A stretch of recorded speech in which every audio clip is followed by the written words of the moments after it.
We're here with Dave Murray, the author of the new book, Borrowing Brilliance. Dave, what's your book about? Well, it's a book about creative thinking. It's about the source of ideas, how to construct one, and the steps that you need to take in order to perfect one. And why do you call it Borrowing Brilliance? Because borrowing is the source of ideas.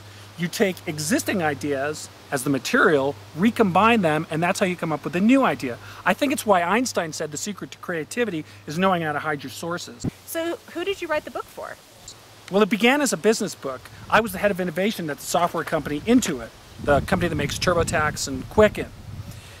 And my job was to be creative and to teach other people how to be creative, and that's where the ideas for the book began.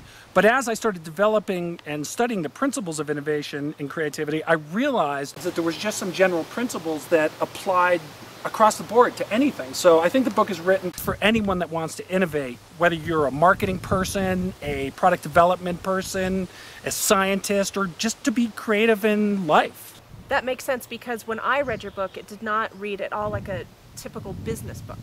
Well, I think that's because I applied the principles of the book to write the book.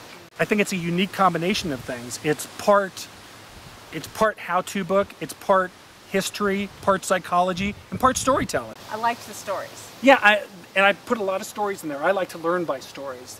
I tell the story of Steve Jobs, Bill Gates, the Google guys, and I also tell my own stories. And your own story was actually really compelling. What's some more of your history? I started my career as an aerospace engineer. I've worked for Fortune 500 companies, and I've been an entrepreneur for a lot of my career. And I think that kind of gives me a unique perspective, a unique point of view on the creative process. And you write about coming up with your own ideas. Right. I'm not just the author of the book, but I'm a consumer of the ideas in the book as well. I've come up with ideas that have made me millions of dollars. I've come up with other ideas that have maybe cost me millions of dollars, and I tell those stories in the book. I tell how I had to recreate my career in my mid-40s, and I think that anybody can do it. It's just really the creative process is really just a simple series of steps. What is the process? It's a 6-step process. The first step is to define a problem. Every idea is a solution to a well-defined problem.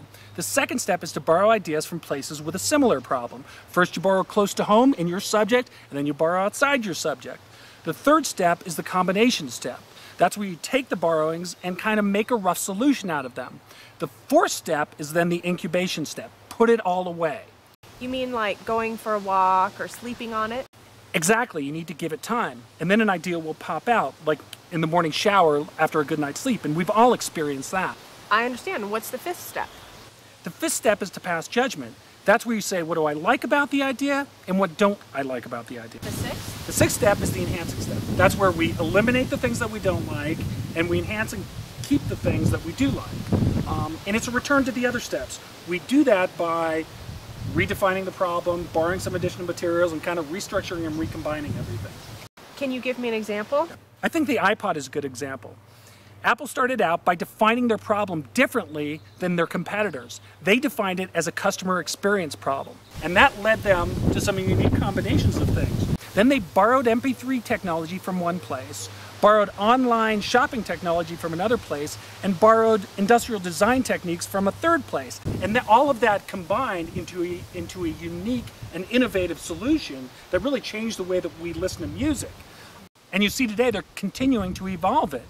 Every 6 months, a new version of the iPod comes out, a better one. And they do that by redefining their problem, borrowing some more ideas, and then recombining it all. You know, for Apple, the creative process never really ends. I mean, you and I are never going to be Steve Jobs, but we can think like Steve, and we can borrow the way that he thinks. And that's really what I talk about in the book, and that's really what I mean by borrowing brilliance. Well, you know, Dave, it's an awesome book. I really enjoyed it, and this has been really fascinating talking with you. Good luck with the rest of your tour. Thanks. Thanks. Cool.